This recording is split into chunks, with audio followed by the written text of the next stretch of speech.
नमो तस्स भगवतो अरहतो सम्मा सम्बुद्धस्स। नमो तस्स भगवतो अरहतो सम्मा सम्बुद्धस्स। नमो तस्स भगवतो अरहतो सम्मा सम्बुद्धस्स। कल हमने महामंगल सूत्र की जो इंट्रोडक्शन है, जो उपक्रम है, इसके बारे में चर्चा किए। महामंगल सूत्र सही मायने में देखा जाए तो उस जमाने में और आज के लिए, क्योंकि तथागत बुद्ध की जो धम्मदेशना है, जो धम्म है, ये कभी किसी प्रकार की समय से, ये समय की पाबंदी नहीं, उसमें समय से बंधा हुआ नहीं है, काल से बंधा हुआ नहीं है, अकालिक है।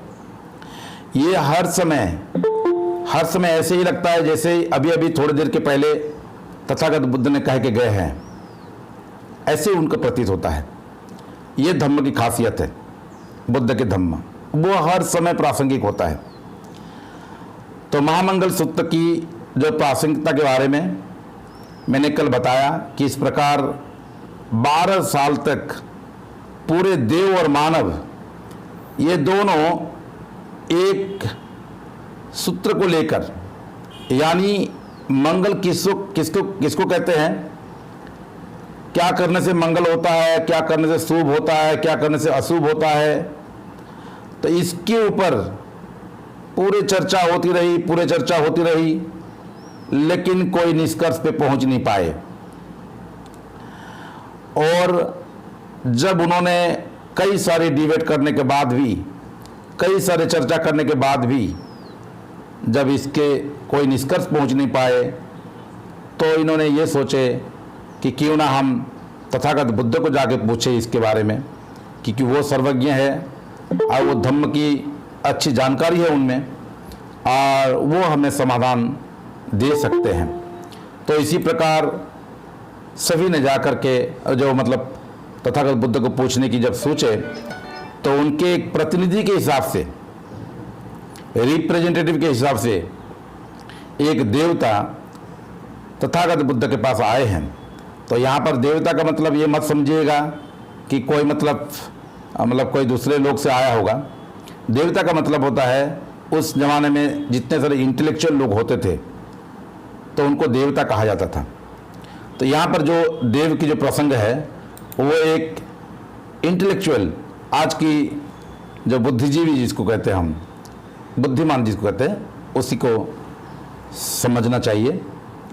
तो देव आए और तथागत बुद्ध के बाजू में खड़े हुए, बैठे, वंदन किए, कुशल क्षेम पूछे, और उसके बाद तथागत बुद्ध से आग्रह किया कि सारे देव और मानव बड़ी चिंतित है कि क्या है मंगल, कैसे शुभ होता है, तो ये इसके बारे में आप थोड़ा सा बताइए। फिर तथागत बुद्ध ने क्या कहते हैं, असेवना च बालानं पंडितानं च सेवना पूजा च पूजनीयानं एतं मंगलमोत्तमं। असेवना च बालानं पंडितानं च सेवना। सेवन जो शब्द है, ये सेवन, इनके कई अर्थ होते हैं। पहला अर्थ होता है संगत, किसी के साथ रहना, किसी के समीप रहना। और दूसरे अर्थ होता है सेवन करना। हम दवाई का सेवन करते हैं। दवाई का सेवन क्यों करते हैं? जब आदमी बीमार पड़ जाता है तो वो दवाई का सेवन करता है। तो सेवन का मतलब है उसका व्यवहार करना, सेवन का मतलब है कि उसके पास रहना। तो इसी अर्थ में बुद्ध कहते हैं कि ऐसे चीज़ों की सेवन करना चाहिए ऐसे व्यक्ति की सेवन करना चाहिए, ऐसे चिंतन की सेवन करना चाहिए, ऐसे विचार की सेवन करना चाहिए। असेवना च बालानंग, जो पंडितान च सेवना, यहाँ पर पंडित जो शब्द है प्रज्ञावान व्यक्ति के लिए उपयोग किया हुआ है। पंडित का मतलब ये मत समझिएगा कि कोई मतलब जो पंडित पुजारी, इस प्रकार की कोई अर्थ इसमें नहीं है। पंडित का मतलब होता है जिसके पास प्रज्ञा है, जो समझ है। क्या समझ है जिसके पास? जिन्होंने दुख को जाना है, दुख के कारण को जाना है, हेतु को जाना है, जिन्होंने दुख के समाधान को जाना है, और जिन्होंने दुख की समाधान की मार्ग पर, राह पर अपने आप को स्थापित किया है, एस्टेब्लिश किया है। तो इस प्रकार व्यक्ति को हम प्रज्ञावान व्यक्ति कहते हैं। जो शीलवान है, सदाचारी है, जिनके मन स्थिर है, जो धीर पुरुष होते हैं, और जिन्होंने पूरे जो प्रज्ञा को जानते हैं, समझते हैं, इसी को प्रज्ञावान कहते हैं, इसी को पंडित कहते हैं। आज पंडित शब्द जो है इसकी बड़ी कदर तो हुई है। बहुत सारे लोगों ने अपने कुछ लोगों तो अपने सरनेम में ही पंडित लगा देते हैं। तो उस जमाने की जो पाली भाषा में जो पंडित शब्द है, ये प्रज्ञावान पुरुष के लिए ही व्यवहार किया जाता था। तो असेवना च बालानंग पंडितानंद च सेवना, यहाँ पर बाल का मतलब क्या होता है? बाल का मतलब होता है मूर्ख। इसीलिए जो मूर्ख होते हैं, मूर्ख यानी जो डिग्री हासिल नहीं किया, ऐसा बात नहीं, जिन्होंने सत्य को जाना नहीं, जो सदाचारी नहीं होते, और जिनके मन स्थिर नहीं होता, धीर नहीं होता, चंचल होता है, इस प्रकार प्रमादी पुरुष को मूर्ख कहा जाता है। प्रमाद में लिप्त, प्रमाद में व्यस्त रहने वाला आदमी मूर्ख होते हैं। प्रमाद यानी जितने भी मंद गुण है, जितने भी खराब गुण है, इसी सारे दुष्कर्म में लिप्त होने वाले आदमी को प्रमादी पुरुष कहते हैं। और इसी प्रकार प्रमादी पुरुष को मूर्ख कहा गया, यहाँ पर बाल कहा गया। तो असेवना च बालानंग पंडितानंद च सेवना, पंडित व्यक्ति की, प्रज्ञावान व्यक्ति की सेवन करना चाहिए। सेवन के बारे में और एक अच्छा कहावत है, सेवितव्यो महामुख्यो फलं छाया समन्वित, यदि दैवात् फलं नास्ति छाया केन निवार्यते। यानी महावृक्ष, जिसको हम कहते हैं बहुत बड़ा सा वृक्ष होते हैं, बहुत बड़ा सा वृक्ष जो होते हैं, जो फल और छाया दोनों चीज प्रदान कर सकते हैं, इस प्रकार वृक्ष को हम महावृक्ष कहते हैं। सेवितव्यो महावृक्ष फलं छाया समन्वित, यदि दैवात् फलं नास्ति, किसी कारण पर, अगर किसी कारणवश अगर फल नहीं भी मिला, छाया केन निवार्यते, छाया तो कोई उससे हटा नहीं सकता, कम से कम छाया का तो लाभ मिलेगा ही। तो इसी प्रकार जो व्यक्ति होते, जो प्रज्ञावान व्यक्ति होते हैं, उनसे प्रत्यक्ष रूप से हो या परोक्ष से लाभ मिलता ही मिलता है, लाभ ही लाभ मिलता है। इसीलिए प्रज्ञावान पुरुष के संगत करना चाहिए, सेवन करना चाहिए। दूसरे अर्थ में सेवन का अर्थ होता है दवाई का सेवन करना, और दवाई के सेवन करने के उद्देश्य क्या होता है? रोग से मुक्त होने का। रोग से कैसे मुक्त? बीमारी से मुक्त होने का। बीमारी का मतलब अंग्रेजी में उसको डिसीज कहते हैं। डिस का मतलब जो है विरोध में आता है, जब कोई विरोधात्मक शब्द होता है तो डिस, जैसे डिस्कम्फर्ट होता है, कंफर्ट के खिलाफ वो डिस्कम्फर्ट होता है। इसी प्रकार डिसआर्म भी होता है, जैसे कोई जो आर्म जो है शस्त्र धारण नहीं करने को डिसआर्म कहा जाता है। तो इसी प्रकार डिसईज का मतलब होता है जो हमें, हमारे शरीर को स्थिर नहीं रखता, जिसके वजह से हमारे शरीर और मन ये दोनों अस्थिर हो जाते हैं, इसी अवस्था को हम डिसीज कहते हैं। और जब ये डिसीज हो जाता है किसी को, चाहे वो किसी प्रकार की बीमार हो, बीमार मतलब सिर्फ शारीरिक नहीं, मानसिक भी बीमार हो सकता है। तो इस प्रकार बीमार होने के बाद बीमारी आदमी क्या करता है, अच्छे दवाई के सेवन करता है।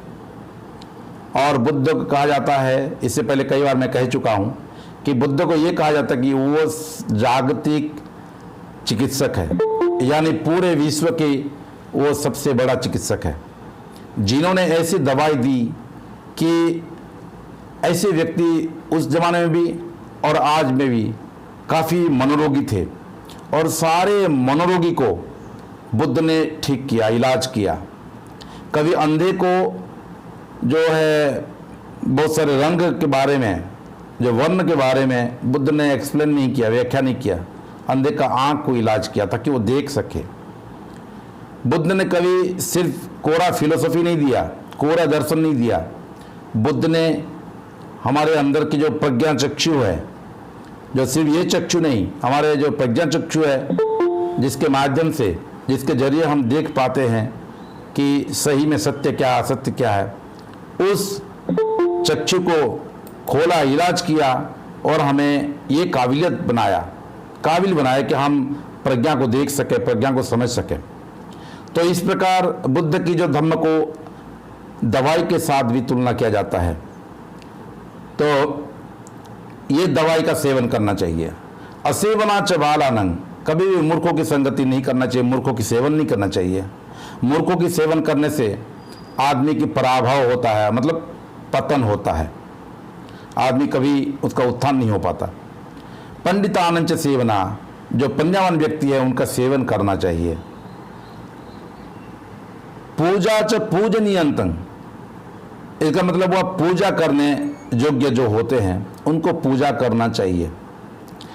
आप पूजा करने के लिए आजकल हमने कई सारे जो बना रखे हैं, अपने मन में इमेज बना रखे हैं, बहुत सारी मूर्तियां बना रखे हैं, और हम खुद बनाते हैं, खुद उनको जीवन देते हैं, फिर खुद उनको मांगते हैं, मुझे सुखी कर दो, मुझे बच्चा दे दो, मुझे पास करा दो, मुझे नौकरी में इंक्रीमेंट दिला दो, प्रमोशन दिला दो। ये सारे चीज़ हम गिड़गिड़ाते हैं, मांगते हैं। इससे बड़ी मूर्खता और है नहीं। तो ये आज के ज़माने में सिर्फ नहीं, बुद्ध के ज़माने में भी था। तो ये कहते हैं कि पूजा च पूजनीयंतं, पूजनीय कौन होते हैं?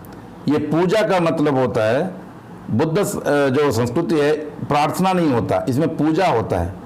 पूजा का मतलब होता है जो कर्म करने से हमारे अंदर में पुनीत की भावना जात होती है, पुनीत की भावना जात होती है, पुण्य की भावना जात होती है, हमारे अंदर में पुण्य जात होता है, उसी को पूजा कहते हैं। यानी बड़ी श्रद्धा के साथ, जिनको हम काफ़ी श्रद्धा करते हैं, जिनसे हम अपने जो मुक्ति के मार्ग मिला है, जिससे हम मुक्ति के मार्ग मिला है, उसी को हम श्रद्धा करते हैं। ये श्रद्धा की जो एक जो फॉर्म है, रूप है, ये पूजा है। पूजा च पूजनीयंतं, पूजा करने योग्य कौन है? सबसे पहले अपने माता पिता। माता पिता पूजनीय है। क्यों पूजनीय है? दशमास उरेकत्ता पोषेसी उदिकारणं आयु दिग्घ वससतं मातु पादं नमाम। उद्दिकारो अलिंगित्वा चुंबित्वा पीय पुस्तकं राजमज्जे पतिठितं पीतु पादं नमाम। ये जो माता पिता होते हैं, इन दोनों के वजह से हम यहाँ पर है। इसीलिए माता पिता सबसे पहले पूजनीय होते हैं। जब हम तथागत बुद्ध संबोधि को प्राप्त करने के बाद, तो उन्होंने किसको याद किए? अपनी माँ को याद किए, अपनी माँ को याद किए। और सारे जो है संकिसा जो अभी भी यूपी में है, तो उसे ये कहा जाता है कि जब तथागत बुद्ध 1 वर्षावास तावत इन लोक में किए हैं, इसका मतलब है कि उन्होंने माता पिता की बहुत ही बहुत आदर किया और ये उपदेश भी किया। सारे जो है अपने माता पिता पूजनीय है, उनको पूजा करना चाहिए। दूसरे पूजनीय कौन होते हैं? दूसरे पूजनीय होते हैं जो हमको इस लायक बनाते हैं कि अच्छे से चिंतन कर सकें। यानी हमारे जो आचार्य होते हैं, जो टीचर होते हैं, शिक्षक होते हैं, ये पूजनीय होते हैं, जिनकी वजह से आज हम पढ़ लिख के ज्ञान मतलब जो है बहुत सारी चीज़ समझ में आ रहा है कि ये गलत है, ये सही है। ये पूजनीय होते हैं, मार्गदाता होते हैं। तीसरे पूजनीय कौन होते हैं? ये समाज को, दलदल में फंसा हुआ समाज को उद्धार करने के हेतु जब अपनी सारे सुख सुविधाओं को बलि चढ़ा दिए, ऐसे हमारे महापुरुष जो है, जो हमारे जो फोर फादर है, पितृलोक है, ये सारे पूजनीय है। उनमें आते हैं ज्योतिबा फुले से लेकर के बाबा साहेब अम्बेडकर, रमाई, माता रमाई, सावित्रीबाई फुले, बहुत सारे लोग हैं जो सब पूजनीय हैं। हमारे पूजा करने के लिए इतनी इमेज है, इतनी चरित्र है, लेकिन हम सिर्फ चित्र के पीछे पड़े होते हैं। जो चित्र के बारे में ना हम कुछ जानते हैं, जो चित्र हमारे जीवन में ना कुछ किया है, ना हमारे समाज के उत्थान में कुछ योगदान है, वैसे ही चित्र के पीछे हम पड़े रहते हैं। लेकिन जो चरित्र हमारा चरित्र बनाया, जो चरित्र पूरे समाज को मार्गदर्शन किया, जो चरित्र अपने जो है बाबा साहेब अम्बेडकर में के बारे में ऐसे भी कहा जाता है कि वो अपने 4 बेटे को बलिदान चढ़ा दिए, कभी भी अपने परिवार के प्रति ध्यान नहीं दे पाए। तो ऐसी त्याग की मूर्ति जो है, इनको पूजा करना चाहिए। और इसी प्रकार ये सब पूजनीय है। और सबसे जो पूजनीय है बुद्ध है, धम्म है, संघ है, जिसे हम त्रिरत्न कहते हैं, क्योंकि उन्होंने हमें मुक्ति की मार्ग दिखाते हैं, मुक्ति की मार्ग दिखाते हैं। और ये हमें मुक्ति की राह दिखाते हैं। ये जो पूरे सभी प्रकार के बंधनों से छुटकारा पाने की वो हमें मार्ग दिखाते हैं, और वो पूजनीय है। तो इसी प्रकार बहुत सारे पूजनीय है। और पूजनीय कौन है और जो है पूजनीय कौन नहीं है, इसके बारे में जानना हमें ज़रूरत है। यही तो ज्ञान है। लेकिन बहुत पढ़े लिखे होने के बावजूद हम वही चित्र के पीछे अपने हाथ जोड़ लेते हैं, ना जिनके बारे में हम ना जानते हैं, जिनके अवदान के बारे में जानते हैं, ना फिर जिनके बारे में हमारा कुछ ज्ञान है। तो ये पहला मंगल है। ये 38 मंगल के बारे में बुद्ध ने बताया। तो पहले 3 मंगल ये है कि मूर्खों की संगति नहीं करना। मूर्खों की संगति से आदमी जो है पतन की ओर चला जाता है। और दूसरा मंगल ये है कि विद्वान या फिर प्रज्ञावान व्यक्ति का सेवन करना, उनके संगति करना। और तीसरा है पूजनीय व्यक्ति जो होते हैं, जो पूजनीय है, उनको पूजा करना। तो इसी प्रकार बुद्ध ने उस देव को उत्तर दिए, उस देव को जवाब दिए कि देखो ये सब मंगल है, ये करने से मंगल होता है। कोई फूल देखने से, कोई एक धारण करने से, कोई चीज़ मंडन करने से, कोई लेपन करने से, कोई जप करने से, कोई ये सारे चीज़ नहीं। अगर असली में मंगल चाहते हो तो ये चीज़ मंगल, ये चीज़ में मंगल है। तो ऐसा कहकर देव को जवाब दिया। और पहली गाथा में उन्होंने 3 मंगल के बारे में बताया। तो धम्मबंधुओं, आज समय हो चुका है। तो कल फिर हम जो बाकी मंगल के बारे में सुनेंगे, जानेंगे, और सिर्फ सुनेंगे नहीं, इसके ऊपर चिंतन करेंगे। और सिर्फ चिंतन करेंगे नहीं, इसके ऊपर अमल करेंगे। इसीलिए पन्या की जो 3 हिस्सा होता है, श्रोतमयी, चिंतनमयी और